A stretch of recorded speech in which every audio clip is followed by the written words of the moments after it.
Life is unpredictable, unfair, and at times brutally overwhelming. And yet, many of us live with the illusion that if we just tried a little harder, if we just pushed a little more, life would finally align with our expectations. But what if that's not the truth at all? What if the more you tried to control everything, the more miserable you actually become? This is where the ancient wisdom of Stoicism enters like a steady hand in the storm. The Stoics didn't pretend life would ever be easy. They knew hardship was guaranteed. What mattered wasn't avoiding difficulty, but mastering how to respond to it. Don't think about it for a moment. You've been told that strength means never bending, never breaking, never showing weakness. But the Stoics flipped this idea upside down. True strength isn't about never falling, it's about rising again, calmly, every single time you're knocked down. And here's the most powerful shift. Resilience doesn't come from controlling the world, but from mastering yourself. This is the mission of StoicCraft. We take the timeless lessons of Stoic philosophy and bring them into today's chaotic, noisy world where your job drains you, relationships test you, and social media makes you feel like you're never enough. Today, we're diving into 11 Stoic strategies that can level up your life. Not vague motivational talk, but practical steps you can apply starting today. Stay with me, because each strategy builds on the next. And by the end, you'll have a toolkit to face life not just with strength, but with clarity and peace. Let's start with the foundation. The first step to leveling up your life with Stoicism is simple to say but hard for many of us to do.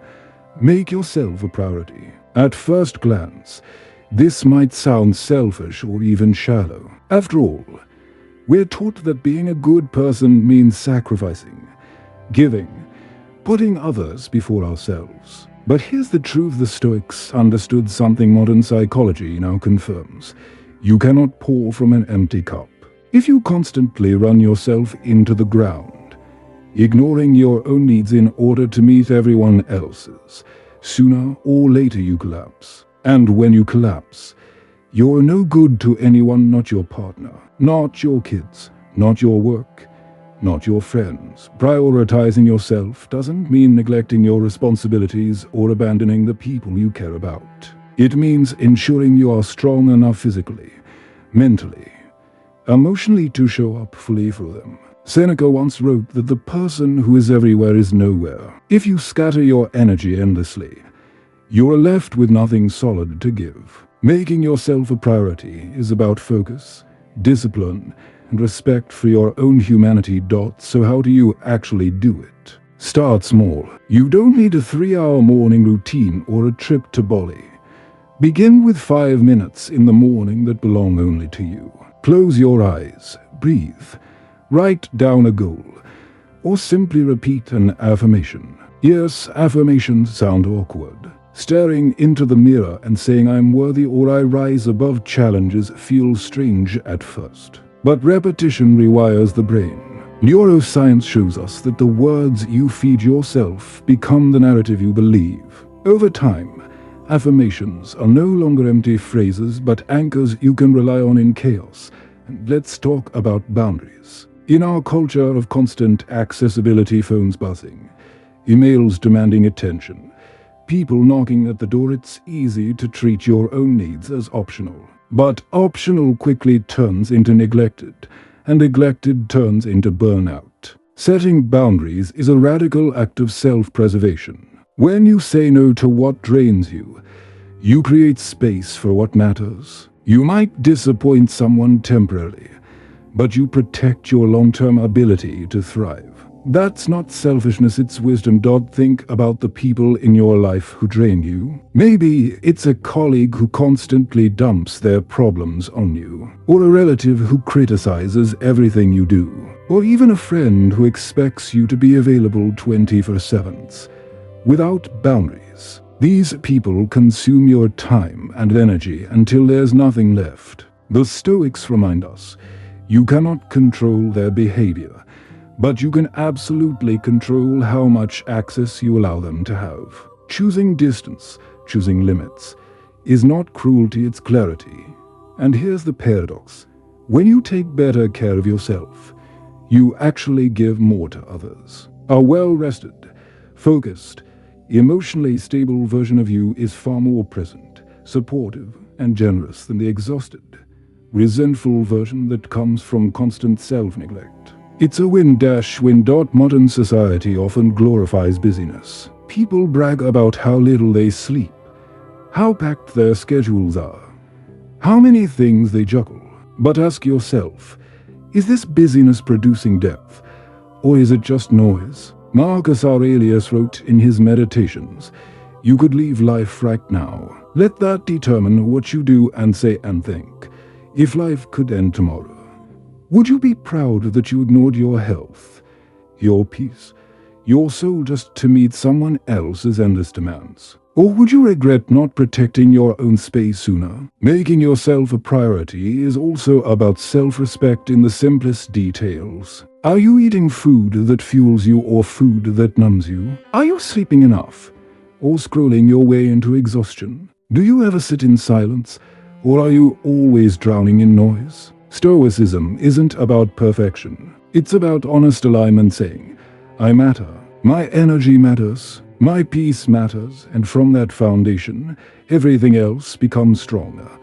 Here's a practical reflection you can start today. Ask yourself two questions. How can I make my needs a priority this week? And what small step can I take to stop running on empty? Maybe it's shutting off your phone an hour before bed. Maybe it's saying no to a social event that feels more like an obligation than joy. Maybe it's as simple as drinking water and stretching when you wake up instead of rushing into stress. These little actions stack into habits, and habits shape who you become. The world will always demand more of you, but you are not a backup character in your own story. You are the main character.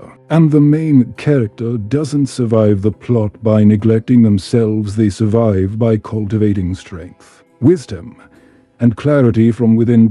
So let this be the first step. Decide that you matter enough to prioritize yourself. That decision, small as it seems, is the foundation for leveling up every other part of your life. Now let's build on that foundation.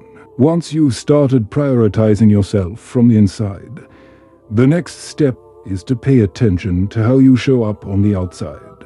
And no, this isn't about vanity or chasing fashion trends. It's about authenticity, confidence, and self-respect. Here's the truth most people avoid saying. The way you present yourself directly impacts the way you feel. You've probably noticed it. On the days when you put in just a little effort wearing something that fits well, grooming yourself, standing tall, you carry yourself differently. You speak with more assurance. You're more willing to take up space. That energy isn't superficial, it's an outward reflection of how you value yourself. Think about walking into a job interview or an important meeting. Two people can have the exact same qualifications, but the one who looks prepared, sharp, and confident will automatically create an impression of reliability and respect. We can argue about whether that's fair, but the Stoics would remind us, it doesn't matter whether it's fair, it matters that it's reality. What's within your control? How you present yourself. What's outside of your control? How others judge you. So why not focus on the part that's entirely yours to command? But let me stress this again. This is not about perfection. It's not about spending thousands of dollars chasing the latest style or desperately trying to look like someone you're not. In fact, the opposite is true. Authenticity is far more powerful than perfection. Find a style that feels like you. Maybe it's clean and minimal. Maybe it's bold and creative. Maybe it's casual but intentional. Whatever it is, it should feel like an honest extension of your inner world. Not a mask you wear for approval. And then there's body language, something the Stoics understood deeply, even if they didn't call it by that name. How you stand, how you carry yourself, is a silent message. Slouching, avoiding eye contact, shuffling your feet, these all signal uncertainty, both to the world and to your own mind. But when you stand upright, Shoulders back, chin lifted. You're not just projecting strength outward, you're programming strength inward. It's a feedback loop. The body reinforces the mind, and the mind reinforces the body. Ask yourself this. What small change in how you show up physically could unlock a new level of confidence for you? Maybe it's wearing clothes that fit properly instead of hiding in oversized hoodies. Maybe it's keeping your shoes clean or your hair neat. Maybe it's as simple as walking into a room with a steady pace instead of rushing. None of these are huge, dramatic changes, but together they transform the way you relate to yourself.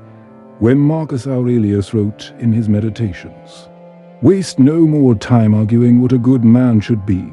Be one," he was also reminding us that action speaks louder than debate. In the same way, you don't need to tell people who you are. Show them. Carry yourself as if you respect yourself, and soon enough, others will reflect that respect back. And here's the paradox worth noticing.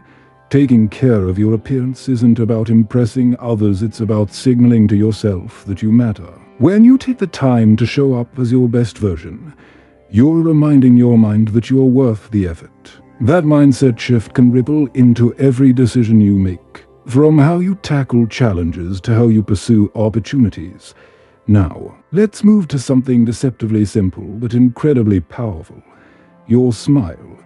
Most people underestimate what a smile does, not just socially, but neurologically. When you smile, even if you're not genuinely happy in the moment, your brain responds by releasing chemicals like dopamine and serotonin.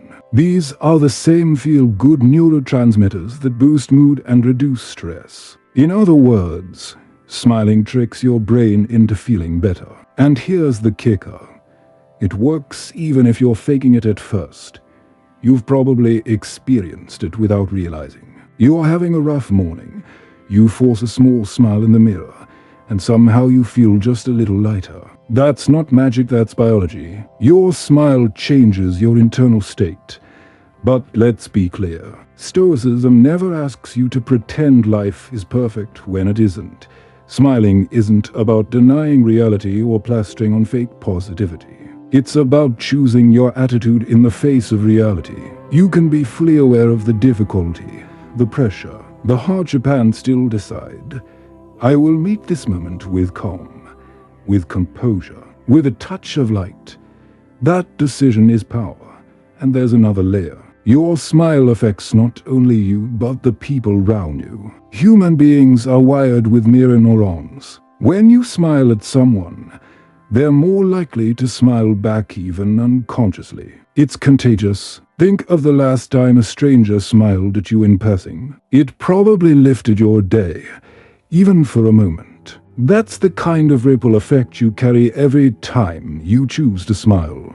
Imagine this in a stressful workplace. A team under deadline, tension running high. One person brings panic and negativity, and the energy spreads like wildfire. But another person brings calm, a light smile, and suddenly the atmosphere shifts. People breathe easier. They think more clearly. The project still has pressure, but the storm feels less overwhelming. Which person do you want to be? Here's a small practice you can adopt right now. Before you even step out of bed in the morning, smile. Just a simple, intentional smile to start the day. Smile in the mirror as you're getting ready. Smile at yourself even if you feel silly doing it. Over time, it becomes natural. And once it's natural, it becomes powerful. Smiling also changes the way you communicate. Try this experiment.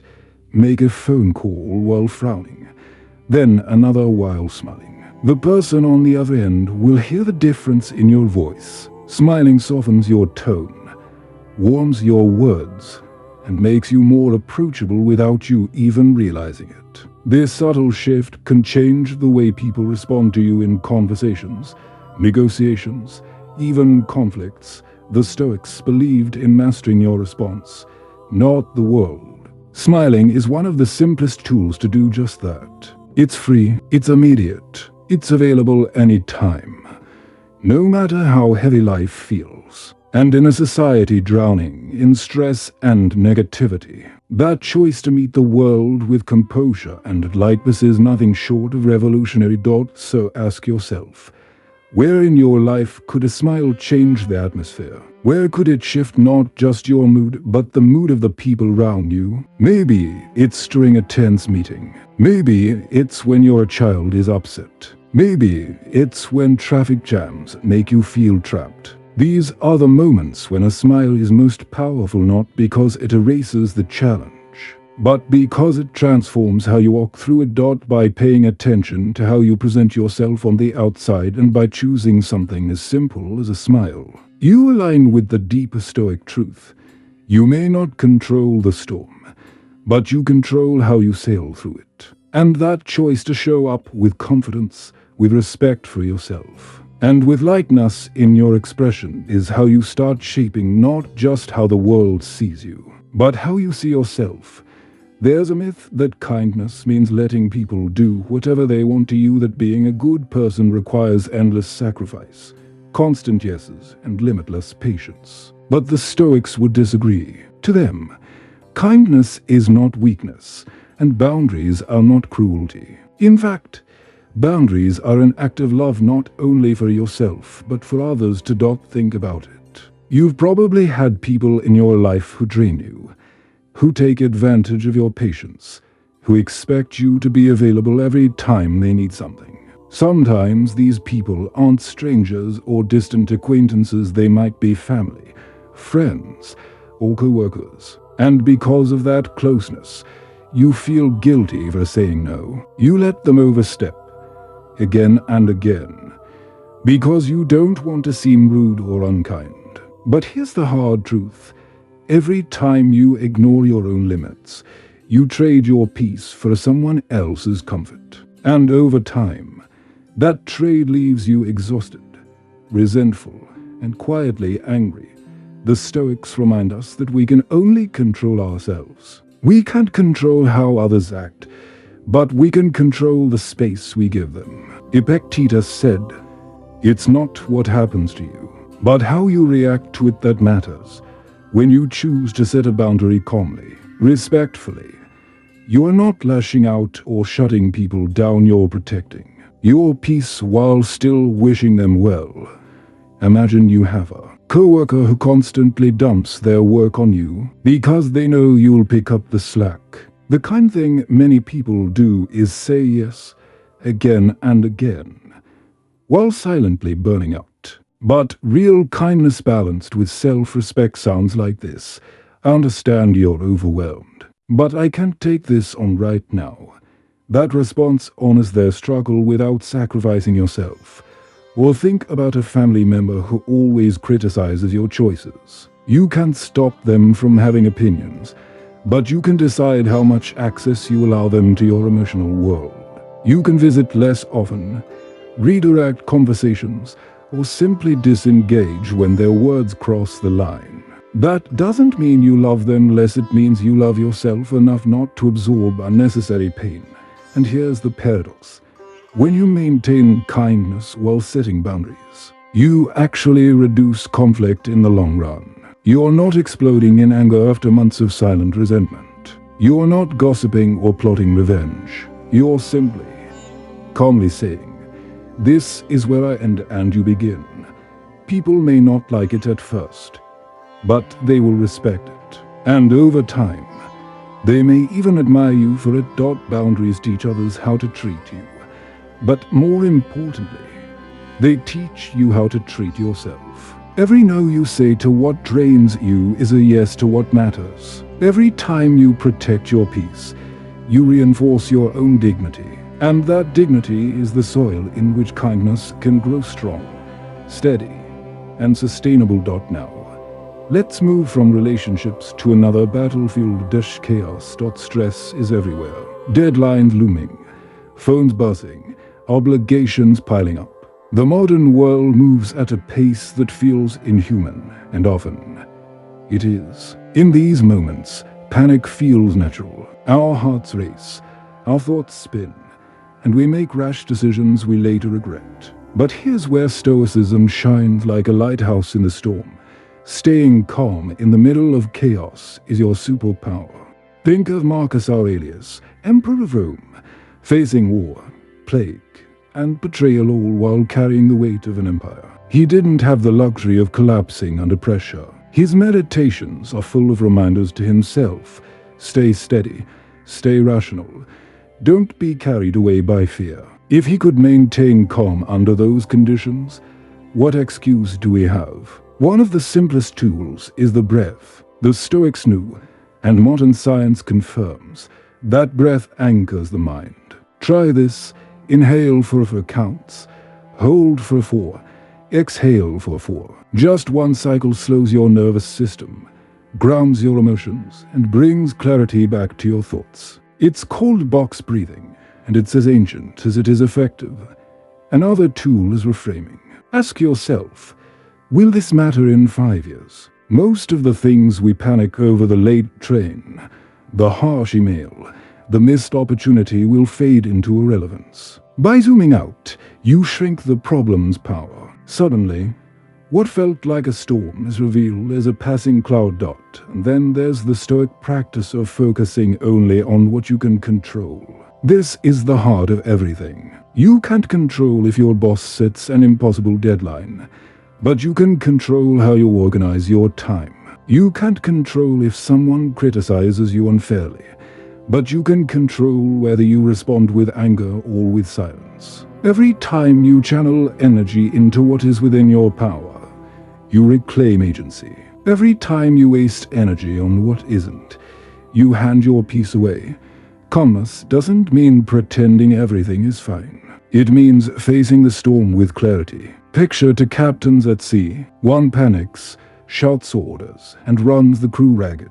The other stands steady, voice calm, eyes sharp, adjusting the sails with precision. Which ship survives the storm? Which crew feels safe, even in danger? Calmness is not passive, it's strength under pressure, and people notice. When you remain calm in chaos, others are drawn to you. They trust you. They look to you for guidance. Calmness becomes a magnet for respect. In a noisy, reactive world, being the one who doesn't lose their center is a form of quiet power. Here's a challenge. The next time chaos strikes, whether it's a stressful meeting, a personal conflict, or an unexpected setback, pause, breathe, remind yourself, I control my response, then act from clarity, not from panic. Do this enough times, and calmness becomes not just a practice, but a habit.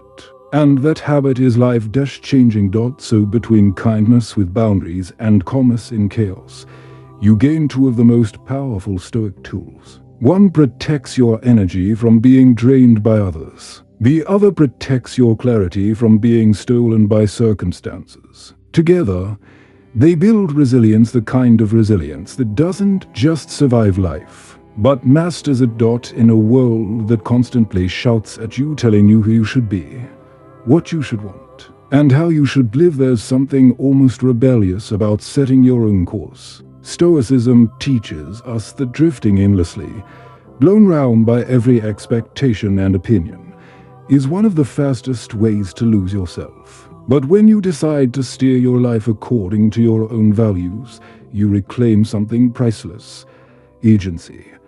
Let's be honest. Many people live their entire lives on autopilot. They chase careers because someone told them it was prestigious. They buy things because society convinced them that status equals worth. They stay in relationships, even unhealthy ones, because the fear of judgment is stronger than the desire for peace. And yet, despite all this conformity, they still feel empty. Why? Because they're not living their own script, they're living someone else's. The Stoics urge us to start with values. What do you truly stand for? What principles matter to you? Not because social media says so, not because your family insists, but because something inside you lights up when you live by them. Is it freedom, growth, integrity, creativity, family? These values are your compass. Without them, you're wandering. With them, even in storms, you have direction. Take time to reflect on when you felt most alive, most proud, most at peace. Those moments weren't random, they were aligned with your values. Maybe you felt proud when you finished a project that stretched your creativity, or when you stood up for someone being mistreated, or when you spent a weekend fully present with your kids. Those are clues. Write them down. Name them. That list of values becomes your North Star. And then, set goals that match. Not the kind of goals that look shiny on paper or sound good at parties, but goals that feel like a true extension of your values. Success looks different for everyone, and chasing someone else's version of success will only leave you tired and unfulfilled. Maybe your success is building a business that gives you freedom. Maybe it's raising children who are kind and resilient. Maybe it's simply living a life of integrity in a world that often rewards dishonesty. Whatever it is, let it be yours. Here's the tough part. Setting your course often means discomfort. It means saying no when everyone expects you to say yes. It means risking failure in pursuit of something authentic.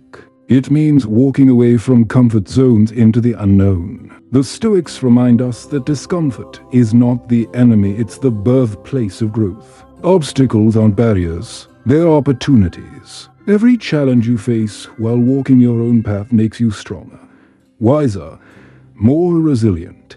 And remember, life is not a straight line. You don't need to have every step mapped out. The course may shift, your values may deepen. What matters is that you keep steering, keep adjusting, keep moving in alignment with what truly matters to you. Trust your intuition. As Marcus Aurelius put it, wisdom often comes from within. Your gut, shaped by experience and reflection, is often wiser than the noise round you. Now, once you know your course, there comes a second challenge, standing firm in it. Making your stand in today's world takes courage. Every day, you're bombarded by opinions, what to believe, what to buy, who to support, what to reject. It's easy to be swept up in the crowd, to compromise just to fit in, to silence yourself for a fear of being judged. But the Stoics remind us that true strength is internal. It's the unshakable commitment to your values, even when it's inconvenient, unpopular, or lonely. Standing firm starts with clarity.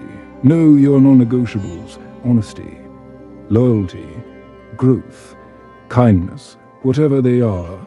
Let them be your foundation. When you know what matters most, decisions become easier. You don't crumble when challenged because you're rooted in something deeper than the moment. But here's what's fascinating. Making your stand doesn't always require noise. You don't have to argue with everyone who disagrees. You don't have to post your values on billboards. Often, the most powerful stand is simply living them. If honesty is your value, practice it in daily conversations. If kindness matters, show it consistently even when others don't. Your actions will speak louder than any debate. People notice integrity, they notice consistency, and over time, that quiet strength carries more weight than loud arguments ever could. Of course, there will be times when standing firm feels lonely. You may lose friends who don't share your path. You may be mocked, criticized, even misunderstood. Epictetus said, "If you want to improve, be content to be thought foolish and stupid." It's a harsh reminder, but a liberating one. Growth often requires walking through moments of isolation. Being willing to be misunderstood is part of the price of authenticity. And yet, not every battle requires your energy. Part of wisdom is knowing when to speak up and when to let go. Not every insult demands a defense. Not every disagreement deserves a fight. Choose your battles wisely and save your strength for the ones that align with your values. The Stoics remind us, conserve your energy for what truly counts. So how do you start making your stand? Begin with small, consistent actions. Say no when something violates your values. Speak truth even when your voice shakes. Follow through on commitments even when no one is watching. These choices build into a reputation, not the superficial kind, but the deeper one that matters most, self-respect. And when you respect yourself, others will too. In the end, standing firm is magnetic. People may not always agree with you, but they will respect the clarity and integrity you bring. And more importantly, you will respect yourself. Because at the end of the day, it's not about pleasing everyone else. It's about living in a way that you can look in the mirror and say, I stayed true. I stood firm. I lived with integrity. Life can feel unbearably heavy at times. Responsibilities pile up. Mistakes linger in your mind. And the seriousness of everything seems to squeeze the joy out of each day. But the Stoics, often remembered for their discipline and composure, also understood the necessity of lightness. They knew that wit and humor aren't luxuries, they're survival skills. Humor doesn't mean you're making jokes about every tragedy or ignoring real pain. It means developing the ability to see life's absurdities without letting them crush you. Seneca once said, "He who laughs at himself never runs out of things to laugh at."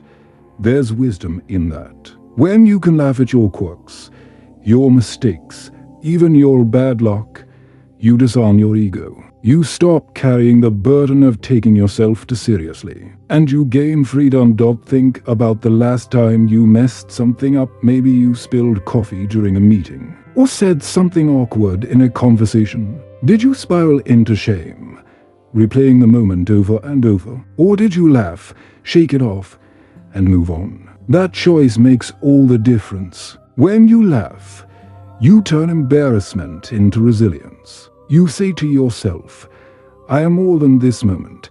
Humor also helps you navigate everyday frustrations. Take traffic, for example. You can either rage at the cars, honk your horn, stew in anger, or you can laugh at the irony of hundreds of people stuck together, each convinced their frustration is unique. The situation doesn't change, but your relationship to it does. A laugh transforms a prison into a passing inconvenience, and humor is powerful in relationships. Tense conversations, heated disagreements, or awkward silences can all be softened with the right touch of wit. A well-timed smile, a light observation, even gentle self-deprecation can break walls that harsh words would only reinforce. It's not about being a comedian, it's about being flexible. Humor is a reminder that no matter how serious life becomes, you don't have to be consumed by it. The Stoics would say this: if you can find something to smile at in the middle of struggle, you've already won half the battle. That smile, that small joke, is evidence that your spirit is not broken. So, nurture your wit. Pay attention to the little ironies in life. Read widely philosophy, comedy, satire to stretch your perspective. Practice not taking yourself too seriously. And when life throws something ridiculous at you, and it will choose to laugh, even if it's through tears, because in that laugh is resilience, freedom, and strength. Now, let's move to something that sounds simple but carries enormous weight. Respect. In today's fast-paced, often self-centered world, respect is treated like an optional courtesy. People interrupt, dismiss, talk over each other, or reduce every interaction to what they can get out of it. But the Stoics placed immense value on treating others with dignity. And here's why. Showing respect is not just about them, it's about you. It's a reflection of your character. Respect doesn't mean agreeing with everyone. It doesn't mean tolerating abuse or silencing your values. It means recognizing the inherent worth of every human being. Everyone has their own story, their own struggles, their own perspectives. To acknowledge that, even when you disagree, is a sign of inner strength. One of the simplest yet most profound ways to show respect is to listen. Not just waiting for your turn to speak, but actually hearing what the other person is saying. In a world where everyone is shouting, genuine listening is rare and therefore powerful. When you listen, people feel seen and valued. And often, that's all they wanted in the first place.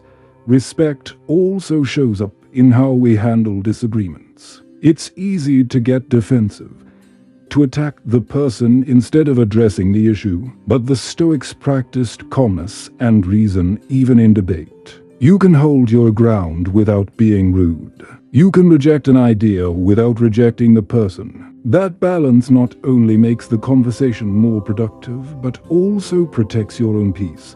Think of Marcus Aurelius, who wrote about treating even his enemies with dignity. He understood that another person's bad behavior does not excuse his own. By remaining respectful, he maintained control of himself, something no one could take from him. And respect isn't just about big moments. It's in the little things: showing up on time, saying thank you, acknowledging effort, keeping promises. These details might seem small, but together they paint a picture of your character. They tell the world, I value you enough to honor my word. Of course, respect must go both ways. Being respectful doesn't mean becoming a doormat. If someone disrespects you, part of respecting yourself is setting boundaries. Walking away from toxic interactions, standing up for yourself calmly, or refusing to tolerate cruelty, all of these are forms of self-respect. The Stoics believed in balance, kindness to others, but never at the cost of your own dignity. Imagine a society where people practiced respect as a daily discipline. Conversations would be calmer. Conflicts would be resolved with reason instead of rage. Relationships would be healthier. Workplaces more collaborative. Communities more connected. Respect builds bridges where arrogance builds walls. So ask yourself, how can you practice respect more intentionally? Maybe it's listening without checking your phone. Maybe it's being punctual, even for small things. Maybe it's refusing to mock or belittle someone, even when you disagree with them completely. These choices elevate not just the people around you, but also you. Because every act of respect is also an act of self-mastery. Humor and respect might seem like two very different things, one light-hearted, the other serious. But together, they form a powerful Stoic pair.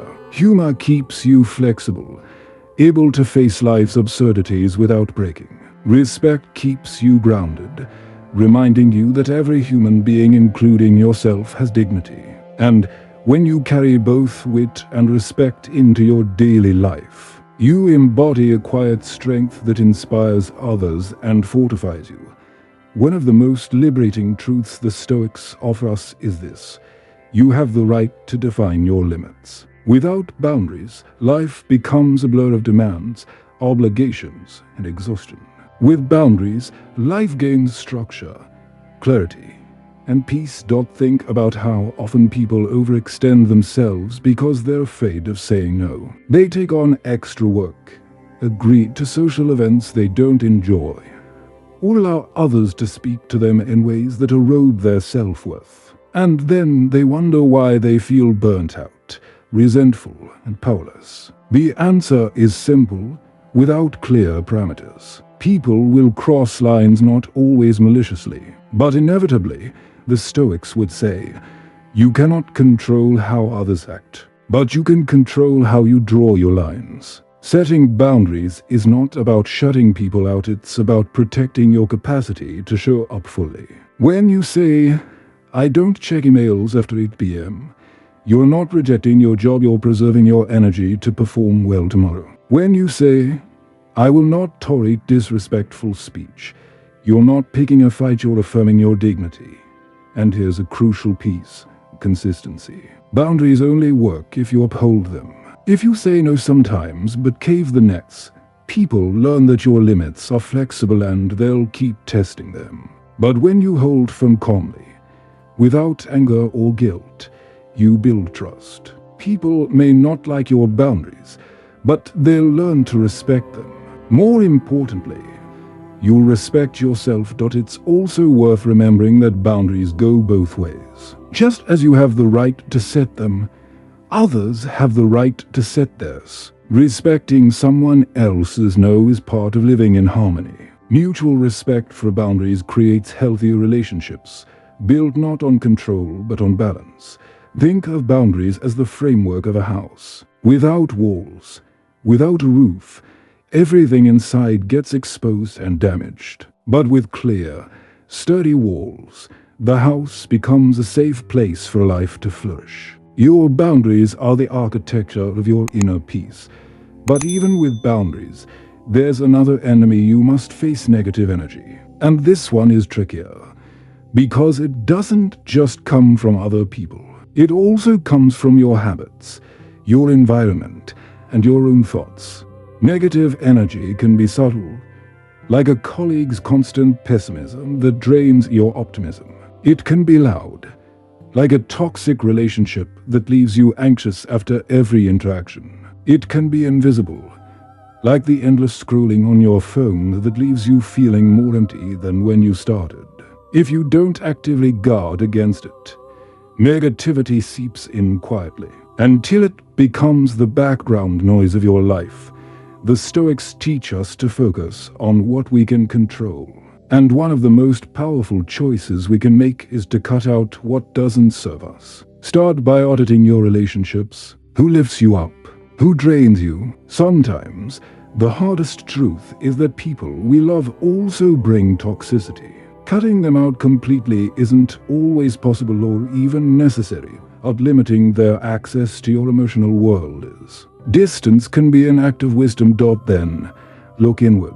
How do you talk to yourself? If your inner voice is full of criticism, doubt, and fear, you're living with a constant stream of negativity that no one else even sees. Challenge those thoughts. Replace "I always fail" with "I learn from setbacks." Replace "I'm not good enough" with "I'm still growing."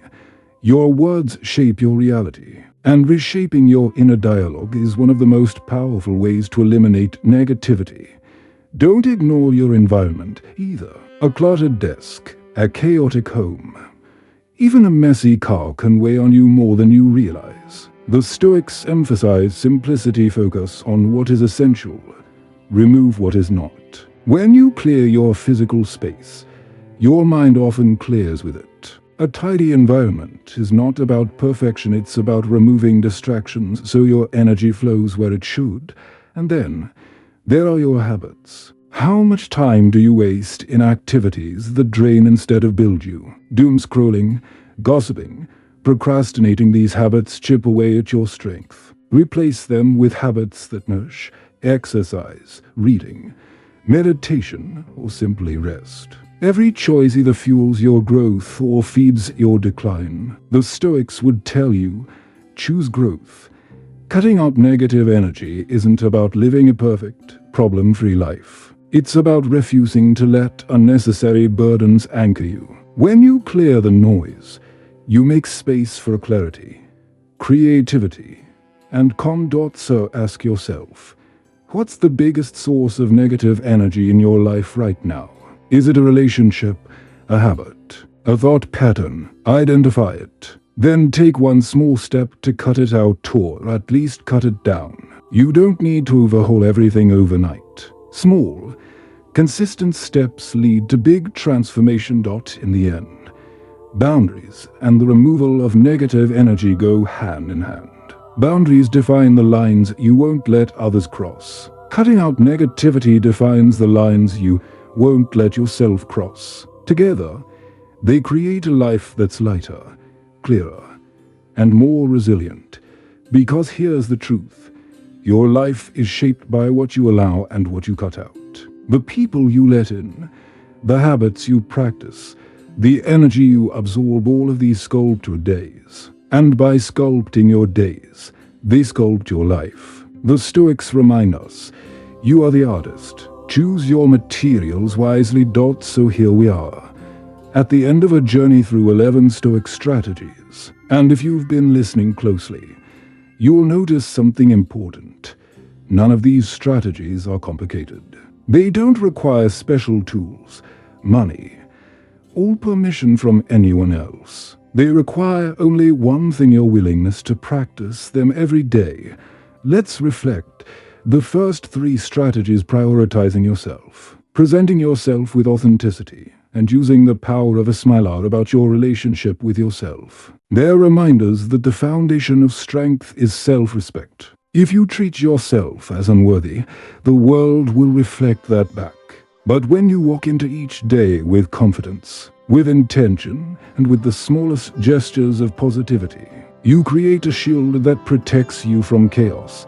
The next 3 strategies: kindness with boundaries, calmness in chaos, and setting your own course are about how you navigate the world around you. Life is full of people who will test your patience and systems that will try to shape you into someone you're not. But Stoicism teaches that you don't need to fight every battle or bend to every expectation.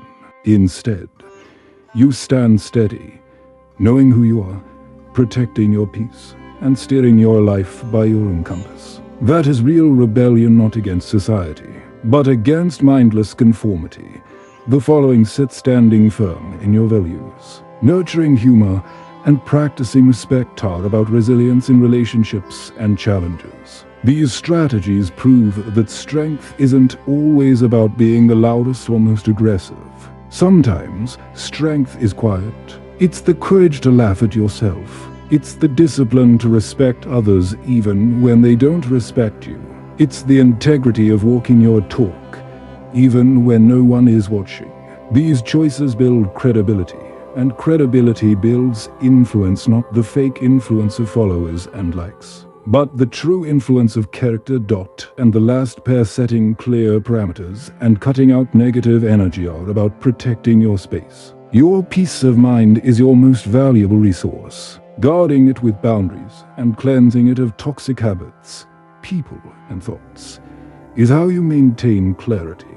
Imagine your life as a garden. If you let weeds grow unchecked, no matter how beautiful the flowers, the weeds will choke them out. But if you set fences, pull out weeds, and water what matters, your garden flourishes. That's what these last strategies are, tending your garden so life can bloom. Now, ask yourself, what would your life look like if you practiced even half of these strategies? How would your mornings feel if you began with self-prioritization instead of rushing into chaos? How would your relationships shift if you balanced kindness with firm boundaries? How would your career change if you stood firm in your values instead of constantly chasing approval? Here's the reality.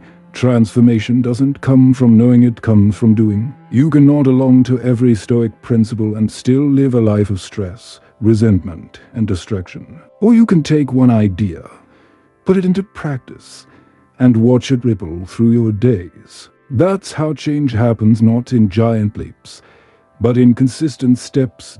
So here's my challenge to you. Don't just close this video and move on to the next distraction. Choose one strategy. Just one. Maybe it's smiling more, even when it feels unnatural.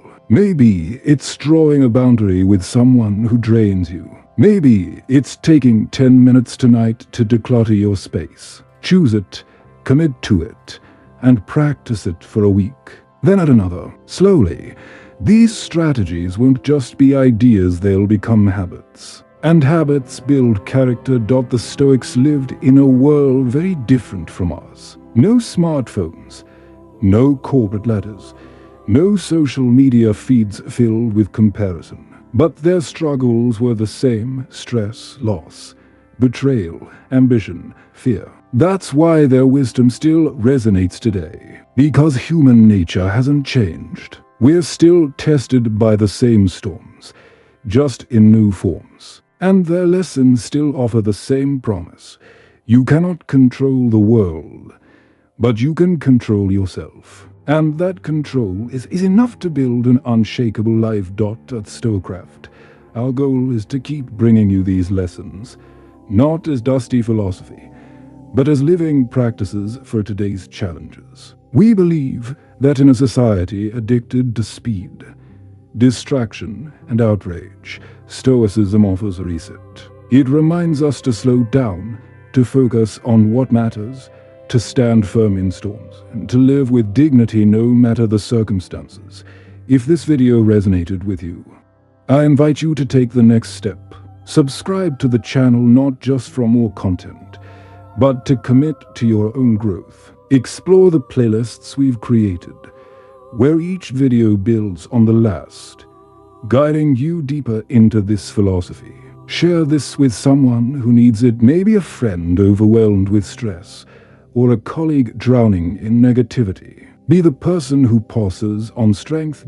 And more than anything, apply what you've learned. Because philosophy isn't about memorizing quotes, it's about action. Seneca once wrote, "Philosophy calls for plain dealing and nothing extravagant." Don't wait for the perfect time. Don't wait for a life to calm down. Start today, in the middle of the chaos, because that's when Stoicism matters most. Your life is shaped by what you allow and what you refuse. It is shaped by the values you live, the habits you practice, the boundaries you set, and the energy you choose. And every day you practice these 11 strategies, you move closer to becoming not just unshakable, but deeply alive. So take this wisdom, put it into practice, and remember, stay strong, stay grounded, and keep moving forward.